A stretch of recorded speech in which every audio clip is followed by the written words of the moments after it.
Shelly? Get down! Get down! Get up! Wait. Shoot me.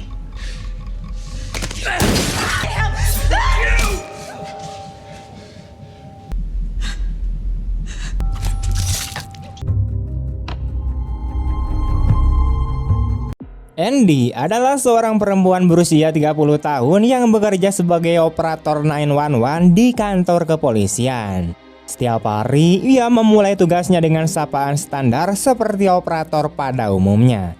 Hidupnya berjalan datar tanpa tujuan besar dan ia masih tinggal bersama ibunya bernama Laura yang bekerja sebagai terapis wicara bagi para veteran. Rutinitas Andy nyaris tidak pernah berubah sampai suatu hari ibunya mengajaknya makan siang untuk merayakan ulang tahunnya yang ke-30.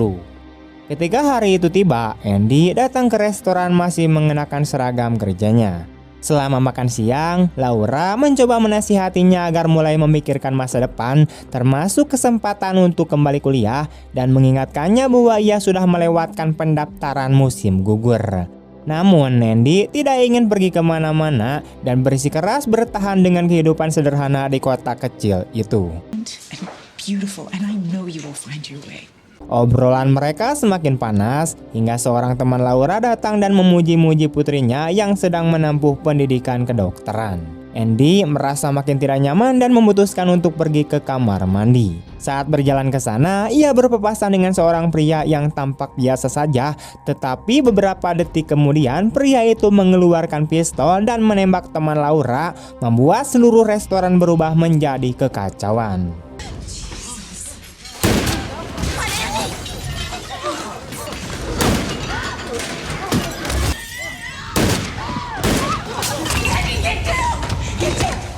Laura langsung melindungi Andy. Melihat seragam Andy, pria bersenjata itu mengira bahwa Andy adalah polisi dan memaksanya berdiri sambil mengarahkan pistol ke arahnya. Laura panik dan menjelaskan bahwa putrinya hanya bekerja sebagai operator telepon, bukan petugas lapangan. Penjelasan itu malah membuat pelaku semakin marah. Ia mengangkat pistol seolah ingin menembak, tetapi Laura cepat-cepat menepis tangannya sehingga tembakannya meleset. She's not a cop. Situasi semakin memburuk ketika pria itu mengeluarkan pisau dan menyerang Laura. Meski tangannya terluka cukup parah, Laura berhasil merebut pistol tersebut dan menyayat leher pelaku hingga ia jatuh tak bernyawa. Don't talk to them. Please. Mom, you okay? Setelah kejadian itu, Laura dibawa ke rumah sakit untuk operasi. Sambil menunggu, ia melihat wajahnya muncul di berita dan orang-orang mulai mengenalinya, namun perhatian itu justru membuatnya tidak nyaman. Sementara itu, Andy menunggu di lobi bersama ayah tirinya bernama Gordon. Tak lama kemudian, detektif Wilson datang meminta keterangan. Ia menunjukkan rekaman saat Laura membunuh pelaku dan mencoba menggali lebih jauh tentang siapa sebenarnya si Laura, namun Andy menolak menjawab. She serve in the military? That was something. What your mom did. Who was shot, Shelly Bernard. She broke up with him 3 weeks ago. He didn't take it well. Saat itulah Laura keluar dari ruang operasi dan langsung menghentikan percakapan tersebut. Begitu mereka meninggalkan rumah sakit, Laura tiba-tiba mengatakan bahwa Andy harus segera pindah dari rumah. Andy terkejut dan berusaha menolak, tetapi Laura bersikeras bahwa Andy harus belajar hidup mandiri. I get it. I want you out of the house tonight. So start acting like one. Malam harinya, ketika pemberitaan tentang kejadian di restoran terus bermunculan di televisi nasional, seorang pria misterius terlihat menelepon seseorang dan menyebut bahwa ada masalah besar. Andy masih diliputi kebingungan, sementara Gordon berusaha menenangkan Laura. Ketika hujan deras turun dan suara petir membangunkan Andy, ia memutuskan untuk mengemasi barang-barangnya untuk pergi malam itu juga. Namun saat hendak mengambil sepedanya di garasi, ia melihat seorang pria asing mengintai rumah dan segera bersembunyi. Pria itu kemudian membobol rumah, memaksa Andy untuk masuk kembali untuk memastikan keadaan ibunya. Saat masuk, ia mendapati Laura sudah terikat dan pria itu berusaha mencekeknya. What do you want?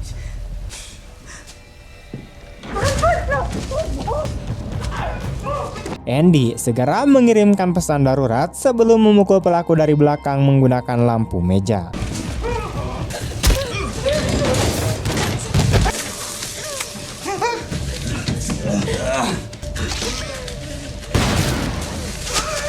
Pertarungan terjadi, tetapi pada akhirnya Andy berhasil mendorong lelaki itu hingga kepalanya membentur palu, membuatnya tewas seketika. Andy memberitahu ibunya bahwa polisi sedang dalam perjalanan, tetapi reaksi Laura justru penuh kepanikan. Ia menyuruh Andy untuk memeriksa saku pelaku dan mengambil ponselnya. Setelah itu, Laura memberikan sebuah ponsel baru, sebuah kunci, dan sejumlah uang. Lalu memerintahkan Andy pergi ke Carrollton dan mencari unit penyimpanan bernomor 320. Di sana, Andy akan menemukan sebuah mobil yang harus digunakannya untuk berkendara ke Maine sambil menunggu telepon dari Laura. Meski tidak memahami apa yang terjadi, Andy mengikutinya dan pergi beberapa menit sebelum polisi datang. I love you more than anything, but you've got to trust me, okay? You gotta go. I'm not leaving you. Look, I will call you as soon as it's safe.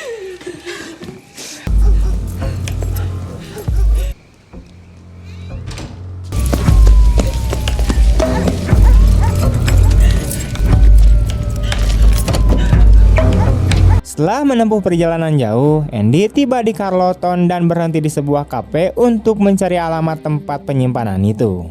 Di sana, ia teringat pelaku yang menyerang rumah mereka sempat menyebut nama Paula Con. Namun pencarian singkat tidak memberikan hasil apapun. Sementara itu, Detektif Wilson kembali ke rumah sakit untuk menginterogasi Laura mengenai panggilan darurat malam itu. Laura mengaku bahwa ia mengalami PTSD sehingga merasa seperti melihat seseorang padahal tidak ada siapapun. Setelah detektif itu pergi, Laura langsung menelepon Gordon dan memintanya untuk pulang secepat mungkin. Gordon yang mendengar nada paniknya segera bergegas pulang. Di saat yang sama, Andy melihat seorang pria sedang memperhatikan mobil yang ia gunakan. Andy menyadari ada yang tidak beres dan melarikan diri lewat pintu belakang kafe. Secara kebetulan, ia mendapati tempat penyimpanan yang sedang ia cari.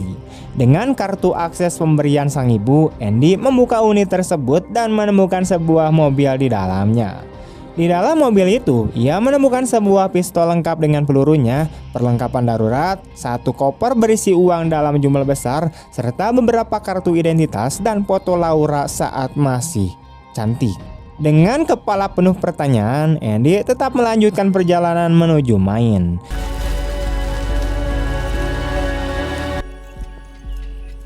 Di sisi lain, Gordon sudah tiba di rumah dan menanyakan keberadaan Andy.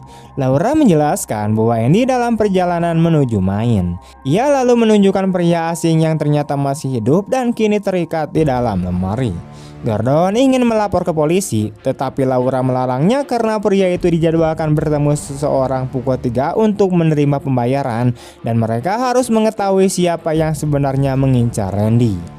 Gordon awalnya enggan terlibat, namun setelah Laura menjelaskan bahwa nyawa Andy dalam bahaya, ia akhirnya setuju.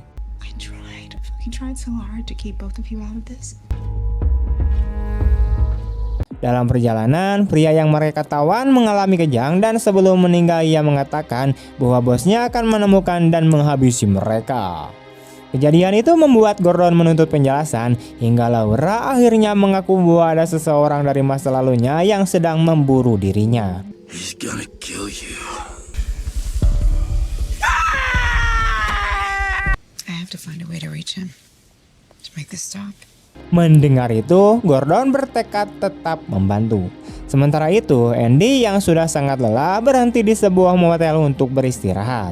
Namun rasa cemas membuatnya sulit bobo. Ia kemudian pergi ke bar di seberang jalan dan bertemu seorang pria yang memperkenalkan diri sebagai Jack, seorang mantan tentara. Andy meminta Jack untuk mengajarinya menggunakan bedil. Square yourself off with your target. Feet shoulder width apart. All you want to see over your front sights is your target. You're ready. I want you to squeeze the... Mereka berlatih bersama sampai larut malam dan ketika selesai, Andy mengantarnya ke mobilnya. Namun saat Jack membuka pintu mobil, Andy melihat sesuatu di dalamnya yang mirip dengan benda yang pernah ia lihat dekat rumahnya dan hal itu langsung membuatnya panik hingga ia buru-buru kembali ke kamar motel dengan ketakutan. Keesokan paginya, Andy segera mengemasi barang-barangnya. Ia meninggalkan mobil yang ia temukan di unit penyimpanan dan langsung menuju sebuah dealer untuk membeli kendaraan baru menggunakan uang dari koper misterius itu. Di waktu yang sama, Laura tampil dalam sebuah wawancara televisi untuk membahas insiden di restoran. Pada akhir wawancara, ia menambahkan kalimat yang terdengar aneh, sebuah ajakan untuk membentuk pasukan demi perubahan. Ucapan itu rupanya membuat seorang pria misterius yang menontonnya langsung terlihat tegang dan waspada. Sementara itu, proses pembelian mobil Andy hampir selesai. Ketika staf dealer meninggalkan ruangan untuk menyiapkan dokumen, Andy memanfaatkan momen itu untuk menelepon Charlie, teman lama ibunya, dan memperkenalkan dirinya sebagai Andy.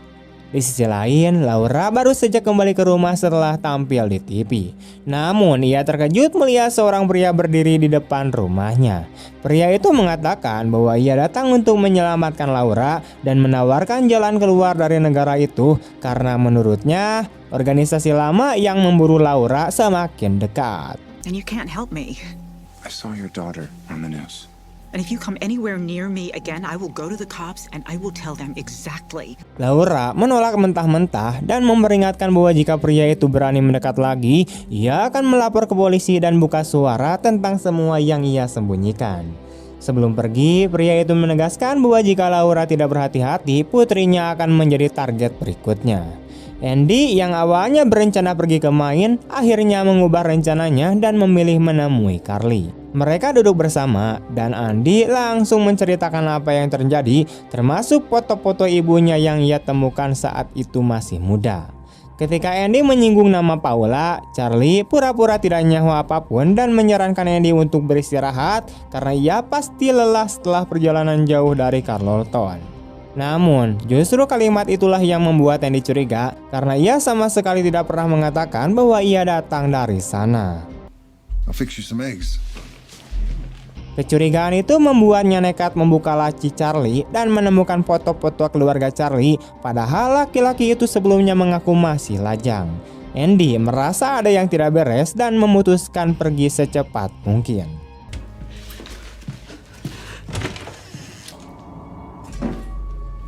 Hey! Where you going?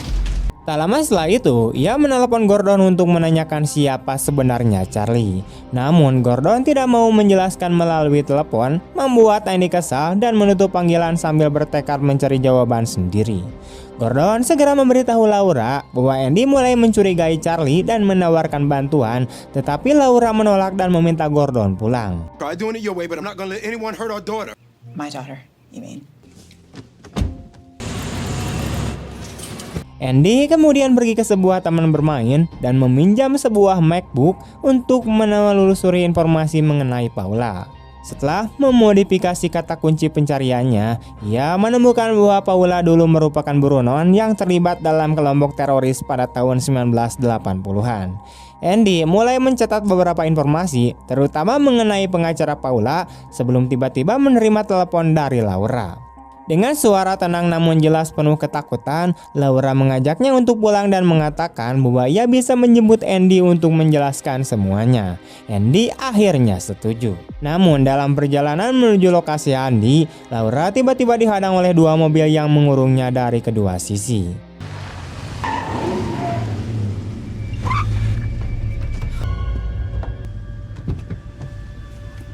Di sisi lain, Andy memutuskan memutar arah menuju sebuah firma hukum untuk mencari Geraldine Ross, pengacara yang dulu menangani kasus Paula. Karena resepsionis menolak permintaannya, Andy berpura-pura pergi ke toilet, menyelinap ke ruangan staf dan mencuri kartu identitas pegawai. Tanpa disadarinya, Jack yang ia temui di bar malam sebelumnya telah mengikuti setiap langkahnya. Jack bahkan sempat membawa mobil Andy untuk mencari koper uang itu, namun ia meninggalkan koper tersebut ketika melihat Andy keluar dari gedung.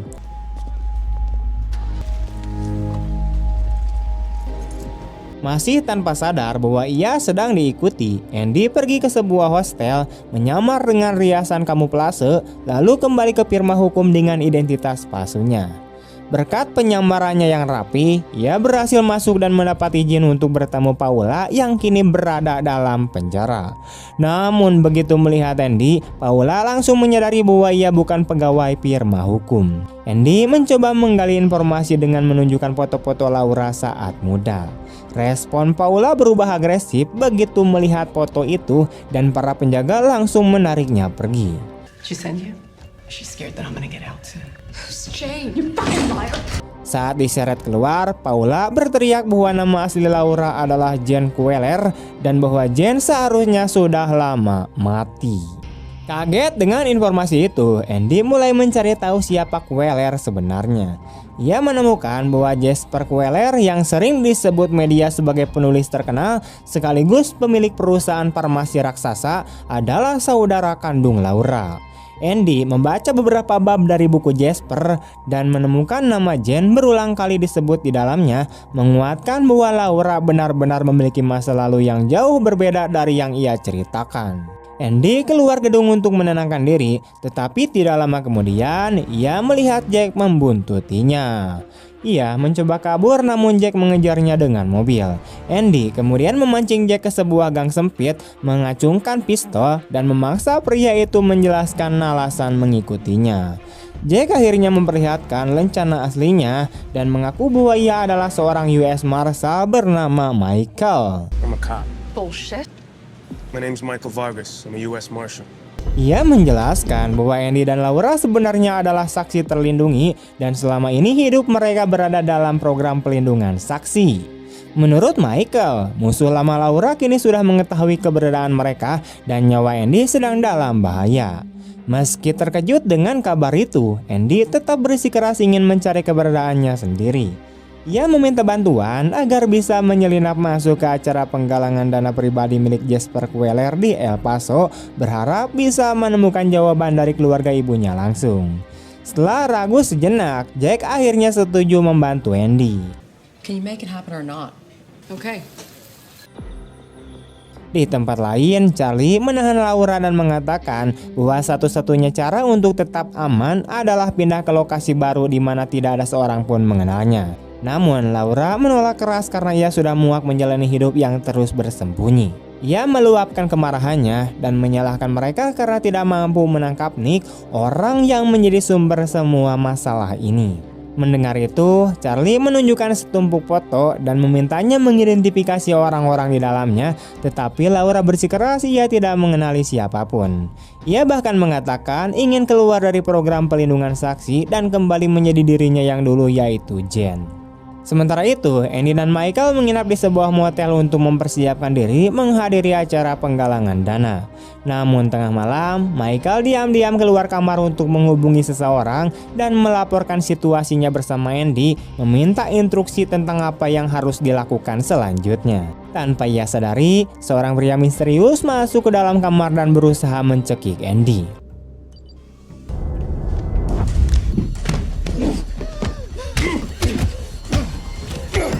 Beruntung, Michael kembali tepat waktu dan berhasil melumpuhkan pria tersebut. Dalam kekacauan itu, Andy memanfaatkan kesempatan untuk kabur dari motel.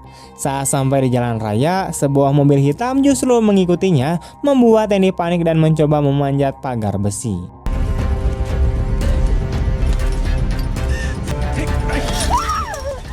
Tepat sebelum ia terjatuh, Michael berhasil menyusul dan menghentikannya. Merasa sangat lega, Andy memeluk Michael sambil menangis, bahkan spontan mencucusnya. Celepot. Keesokan paginya, acara penggalangan dana milik Jasper Queller kemudian dimulai. Andy mendekati Jasper dan berpura-pura menjadi penggemar bukunya. Ketika Jasper sedang menandatangani buku itu, Andy menyebut nama Jane Queller dan mengungkapkan bahwa ia adalah keponakannya. Jasper langsung meminta sekretarisnya membawa Andy ke ruangan pribadi. Para penjaga tidak mengizinkan Michael masuk sehingga ia menunggu di luar. Di dalam, Jasper dan Andy berbicara layaknya keluarga yang lama sudah tak bertemu. How is she? How is Jane? She's okay. Do you mind? Where have you been all these years? Di luar ruangan, Michael melihat seorang pria mencurigakan dan mencoba mengikutinya, tetapi ia kehilangan jejak. Ketika kembali, ruangan itu sudah kosong dan ponsel Andy tertinggal di sofa. Sementara itu, Andy yang merasa mulai percaya pada Jasper mengikuti pamannya itu pergi menggunakan mobil. Di saat bersamaan, Laura resmi mendatangani dokumen keluar dari program perlindungan saksi dan Charlie mengembalikan identitas lamanya sebagai Jen.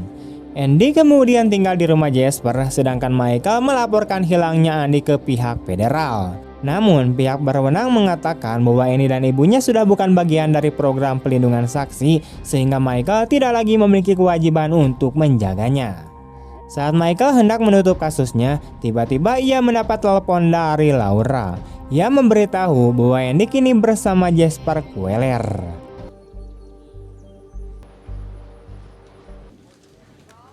Laura langsung terkejut dan menutup telepon.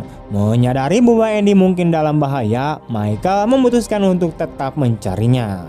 Di rumah Jasper, Andy mulai menanyakan masa lalu ibunya. Jasper menjelaskan bahwa dulu ibunya dekat dengan seorang pria bernama Nick Harper yang kemudian membentuk kelompok teroris bersama Paula. Namun Nick mengkhianati Laura dengan merencanakan pembunuhan terhadap ayah dan saudara Laura. Jasper mengatakan bahwa Nick tidak menarik pelatungnya sendiri, ia hanya memberikan senjata kepada seorang perempuan untuk melakukan pembunuhan itu. Karena itu, Laura terpaksa mengganti identitasnya. Cerita kemudian masuk ke kilas balik yang menampilkan keluarga Queller sedang makan malam bersama dengan Nick hadir sebagai tamu. Tatapan di antara Nick dan Jen mengisyaratkan hubungan spesial di antara mereka. Tak lama kemudian, Nick memperkenalkan Jen kepada Paula dan bersama-sama mereka membentuk kelompok teroris bernama Army of the Changing War yang menjalankan aksi seperti pemboman fasilitas penelitian nuklir. Namun, ketika hubungan mereka semakin dekat, ayah Jen menyelidiki Nick, menemukan bahwa identitas Nick Harper sebenarnya adalah palsu dan nama itu berasal dari seorang pria yang sudah meninggal 4 tahun sebelumnya akibat overdosis. Setelah kebohongan itu terbongkar, hubungan Jen dan Nick pun akhirnya hancur. Let's get out of here. But you can leave this place right now, or you'll never see me again, I promise. Kembali ke masa kini, Andy menonton rekaman lama ibunya saat bermain piano. Salah satu pengurus rumah datang dan memberinya sebuah kaset. Ketika Andy memutarnya, ia menemukan bukti bahwa ibunya dan Nick pernah menjalani hubungan romantis. Terkejut, Andy langsung menghubungi Michael untuk menceritakan temuannya dan mereka sepakat bertemu keesokan paginya.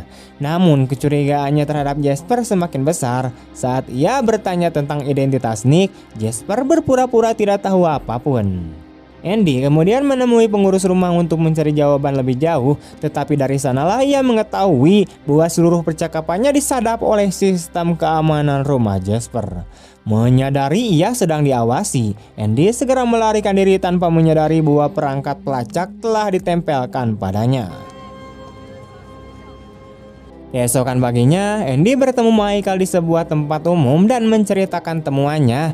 Ia menduga bahwa Nick Harper adalah ayah kandungnya setelah melihat rekaman lama yang menunjukkan hubungan romantis antara Nick dan ibunya.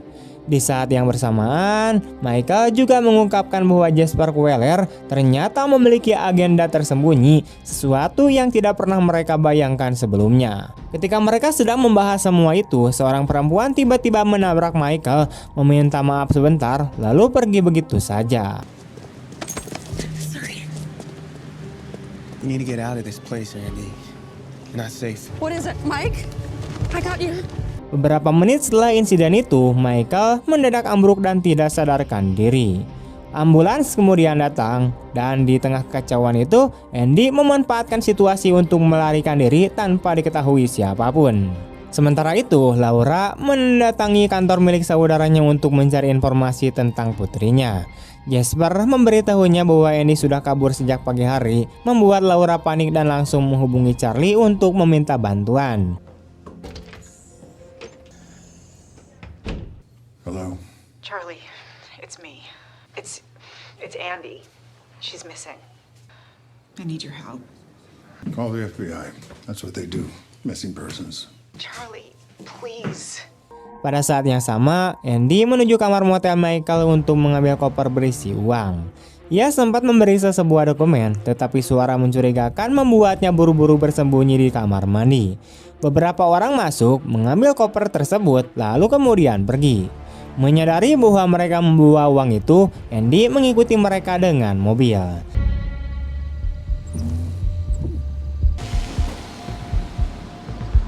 Ketika para penyusup berhenti di sebuah minimarket, ia merusak salah satu ban mobil mereka agar kendaraan itu berhenti di tengah jalan.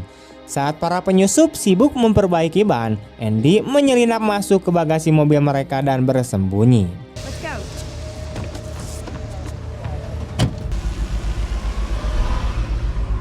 Cerita kemudian kembali ke masa lalu, menunjukkan Nick bersama kelompok terorisnya yang saat itu masih melibatkan Laura sedang menyandra seorang wanita berpengaruh.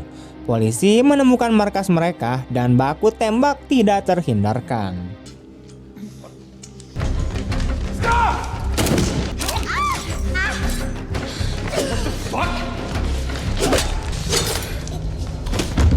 Dalam kekacauan itu, Sandra berusaha menyerang Nick dengan menusuk tangannya, tetapi Nick membalikkan posisi pisau tersebut sehingga melukai leher perempuan itu hingga tewas dengan teknik yang sama seperti yang pernah dilakukan Laura saat melawan penyerang di awal film di restoran.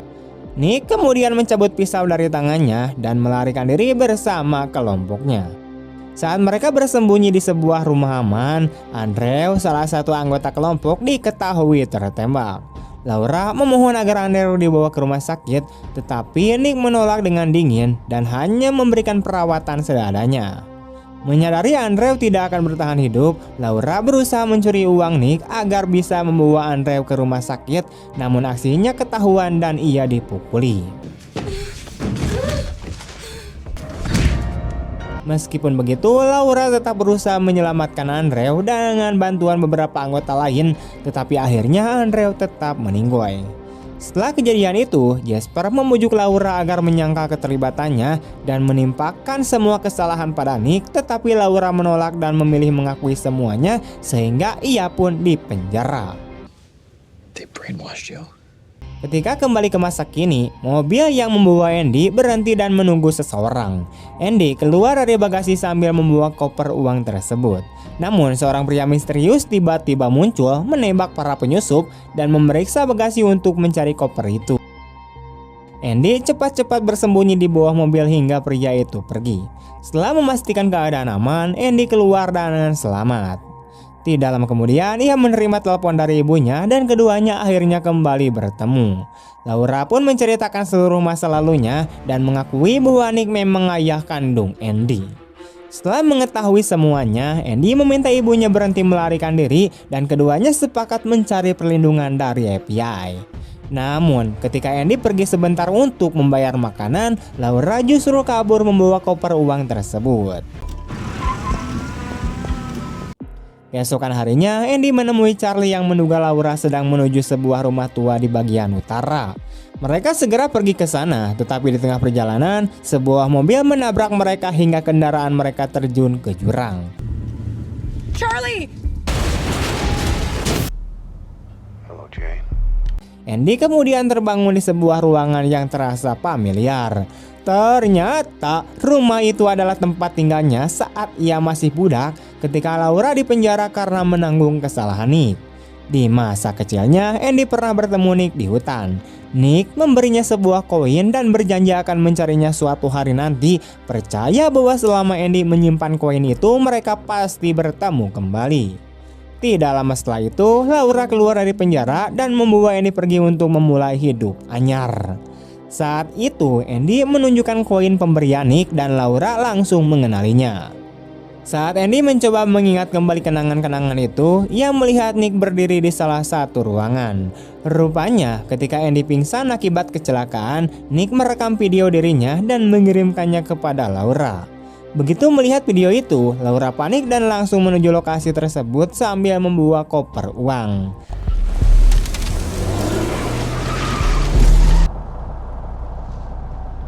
Di dalam imah, Nick menumpahkan isi koper dan menemukan sebuah kaset yang dapat ia gunakan untuk memeras Jasper demi membersihkan namanya.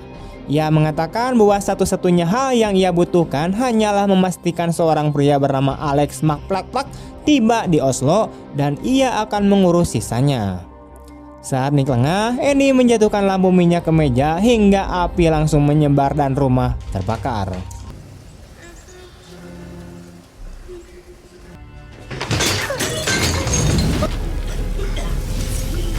Laura tiba tepat waktu saat api mulai membesar. Ia berusaha menyerang Nick dari belakang, tetapi Nick mendorongnya hingga ia terjatuh bersama pistolnya. Laura segera mengambil pistol itu dan kabur keluar bersama Andy. Setelah itu, Laura mengejar Nick dan menodongkan pistol untuk menghentikannya. Pada saat yang sama, polisi tiba dan mengepung rumah tersebut. Nick akhirnya ditangkap dan dibawa ke penjara.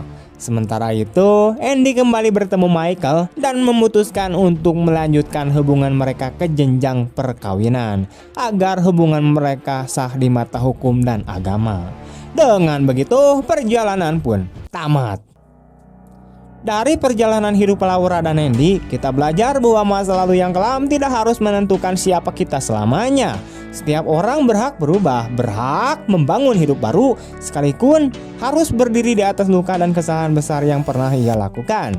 Cerita ini juga mengingatkan bahwa kebenaran seberapa menyakitkan pun tetap harus dihadapi. Karena hanya dengan keberanian untuk jujur dan membuka diri, seseorang bisa berhenti berlari dari bayang-bayang hidupnya.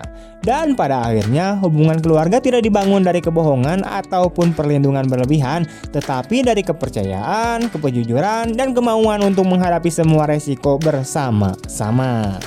Terima kasih telah menonton sampai akhir. See you next time and bye-bye teman-teman.